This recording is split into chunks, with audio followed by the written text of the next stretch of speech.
বাংলাদেশ ১৬টি multirole combat aircraft ক্রয়ের জন্য বাজেট নির্ধারণ করেছে ২৫,২০০ কোটি টাকা।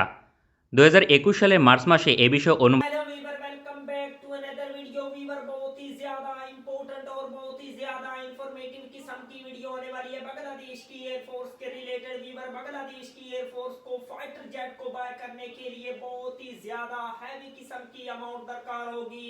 क्या बांग्लादेश की मौजूदा गवर्नमेंट ऐसा करने में कामयाब होगी? वीवर बहुत ही ज्यादा इंपॉर्टेंट वीडियो होने वाली है। अभी तक आप लोगों ने हमारे चैनल को सब्सक्राइब नहीं किया हुआ, जल्दी से हमारे चैनल को सब्सक्राइब कर लीजिएगा। तो without wasting the time video को स्टार्ट करते हैं। বাংলাদেশ ১৬টি মাল্টিরোল কম্ব্যাট এয়ারক্রাফট ক্রয়ের জন্য বাজেট নির্ধারণ করেছে ২৫,২০০ কোটি টাকা। ২০২১ সালের মার্চ মাসে এ বিষয়ে অনুমোদন দেয় মন্ত্রিসভা। সেক্ষেত্রে $৩ বিলিয়ন ব্যয় করবে ১৬টি ফাইটার ক্রয়ের জন্য। বাংলাদেশের অবস্থান থেকে নির্ধারিত বাজেটে যুদ্ধবিমান ক্রয় করা অসম্ভব। রেকর্ড পরিমাণ বাজেট বৃদ্ধি করলে কেবলমাত্র যুদ্ধবিমান ক্রয় করা সম্ভব। এখন প্রশ্ন হচ্ছে, কেন যুদ্ধবিমান ক্রয়ের বাজেট বৃদ্ধি করবে?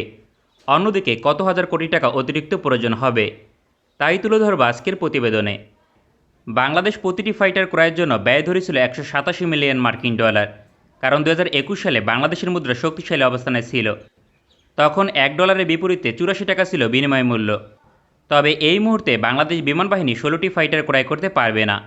বর্তমানে ২৫,২০০ কোটি টাকা ডলারে কনভার্ট করলে হবে $2.7 বিলিয়ন, অর্থাৎ $300 মিলিয়ন কমে গিয়েছে। এমন অবস্থায় প্রতিটি ফাইটার ক্রয়ের জন্য $168 মিলিয়ন ব্যয় করা সম্ভব। বাংলাদেশের বাজেট পূর্বের তুলনায় $20 মিলিয়ন কম। এমন অবস্থায় আধুনিক মাল্টিরোল কম্ব্যাট এয়ারক্রাফট ক্রয় করা সম্ভব নয়, কারণ বাংলাদেশ বাজেটে উল্লেখ করে দিয়েছে পশ্চিমা ডাবল ইঞ্জিন ফাইটার ক্রয় করবে, পাশাপাশি পরিপূর্ণ অস্ত্র এবং মেইনটেন্যান্স প্যাকেজ সহ অর্ডার করবে। বাংলাদেশে নির্ধারিত যে বাজেট ছিল তা দিয়ে যুক্তরাষ্ট্রের F-18 ব্লক 3 অথবা ফরাসি রাফাল ক্রয় করত, কারণ $180 মিলিয়ন দিয়ে এই যুদ্ধবিমান ক্রয় করা সম্ভব পরিপূর্ণ প্যাকেজ সহ। তবে এক্ষেত্রে ন্যূনতম অস্ত্র প্যাকেজ প্রদান করে। বাংলাদেশ $187 মিলিয়ন দিয়ে পশ্চিমা ডাবল ইঞ্জিন ফাইটার অর্ডার করতে সক্ষম ছিল। তবে $180 মিলিয়ন থেকে কম হলে কোনোভাবে পশ্চিমা ডাবল ইঞ্জিন ফাইটার ক্রয় করা সম্ভব নয়। বাংলাদেশের নির্ধারিত বাজেট বর্তমানে $167 মিলিয়ন। সুতরাং এই পরিমাণ অর্থ যুদ্ধবিমান ক্রয়ের জন্য যথেষ্ট নয়। বাংলাদেশের মুদ্রা বর্তমানে দুর্বল অবস্থানে রয়েছে। বর্তমানে $1 বিপরীতে 94 টাকা বিনিময় মূল্য, যে কারণে বিশাল পরিমাণ বাজেট ঘাটতি দেখা দিয়েছে।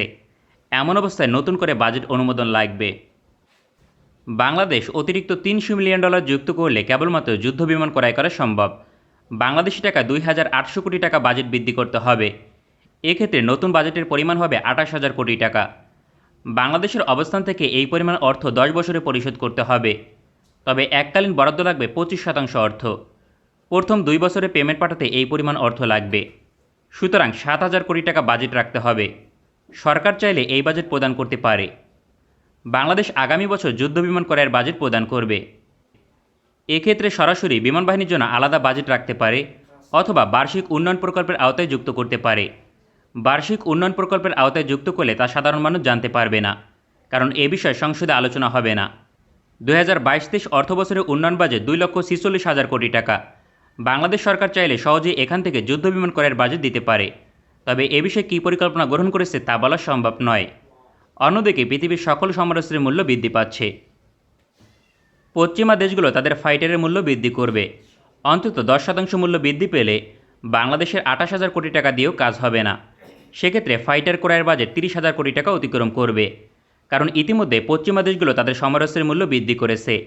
সব দিক থেকেই বাংলাদেশের জন্য ভারী সমরাস্ত্র ক্রয় করা কঠিন হবে। তবে ধীরে ধীরে ডলারের মূল্য কমতে শুরু করেছে। বাংলাদেশি মুদ্রা পুনরায় শক্তিশালী অবস্থানে গেলে ফাইটার ক্রয়ের বাজেট কমবে। $1 বিপরীতে বাংলাদেশি মুদ্রার মান 90 টাকা হলে ফাইটার ক্রয়ের বাজেট 28,000 কোটি টাকা অতিক্রম করবে না। আগামী দিনে প্রবাসী রেমিটেন্স বৃদ্ধি পেলে এবং আমদানি কমলে শক্তিশালী অবস্থান তৈরি হবে। সুতরাং আগামী বছরের মাঝে মুদ্রার মান শক্তিশালী হবে।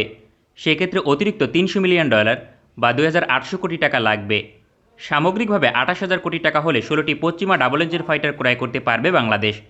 হয়তোবা চলতি বছরের মাঝে নতুন বাজেটের নীতিগত অনুমোদন দেবে মন্ত্রিসভা। এছাড়া কোনোভাবে আধুনিক ফাইটার ক্রয় করা সম্ভব হবে না। বাংলাদেশ বিমান বাহিনীর নিকট আরও একটি বিকল্প উপায় রয়েছে। 25,200 কোটি টাকা বরাদ্দের মাধ্যমে অর্ডার কনফার্ম করবে। পরবর্তীতে চুক্তির মাঝামাঝি সময় সরকার বাজেট বৃদ্ধি করবে। বাংলাদেশ বিমান বাহিনী শুধুমাত্র যুদ্ধ বিমান নয়, অধিকাংশ ভারী সমরাস্ত্র করার জন্য অতিরিক্ত অর্থ লাগবে, কারণ সমরাস্ত্র ক্রয়ের বাজেট নির্ধারিত হয়েছিল বাংলাদেশি মুদ্রার টাকায়। এক্ষেত্রে অ্যাটাক হেলিকপ্টার ক্রয়ের জন্য অতিরিক্ত অর্থ লাগবে।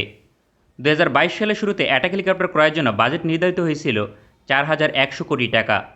ওই সময় ডলারের বিপরীতে টাকার মান ছিল 84 টাকা। সেক্ষেত্রে পূর্বের মূল্য দিয়ে অ্যাটাক হেলিকপ্টার পাওয়া সম্ভব নয়। এমন অবস্থায় অতিরিক্ত অর্থ লাগবে, কারণ পূর্বে $480 মিলিয়ন দিয়ে 8টি অ্যাটাক হেলিকপ্টার কিনতে চেয়েছিল। সেক্ষেত্রে প্রতিটি অ্যাটাক হেলিকপ্টার ক্রয়ে নির্ধারিত বাজেট ছিল $60 মিলিয়ন। বর্তমানে মুদ্রার মান কমে যাবার কারণে বাজেট ঘাটতি দেখা দেবে। বর্তমানে অ্যাটাক হেলিকপ্টার ক্রয়ের জন্য বাজেট ঘাটতির পরিমাণ প্রায় $50 মিলিয়ন। বাংলাদেশকে অ্যাটাক হেলিকপ্টার ক্রয়ের জন্য বাজেট বৃদ্ধি করতে হবে প্রায় 500 কোটি টাকা। বাংলাদেশ বিমান বাহিনীর 2টি টেন্ডারের বিপরীতে বাজেট অনুমোদন দিয়েছিল মন্ত্রিসভা। সুতরাং বাংলাদেশ বিমান বাহিনী একটি সমস্যার সম্মুখীন হবে, কারণ ভারী সমরাস্ত্র ক্রয়ের জন্য 2টি সমরাস্ত্রে বিশাল বাজেট ঘাটতি দেখা দিয়েছে।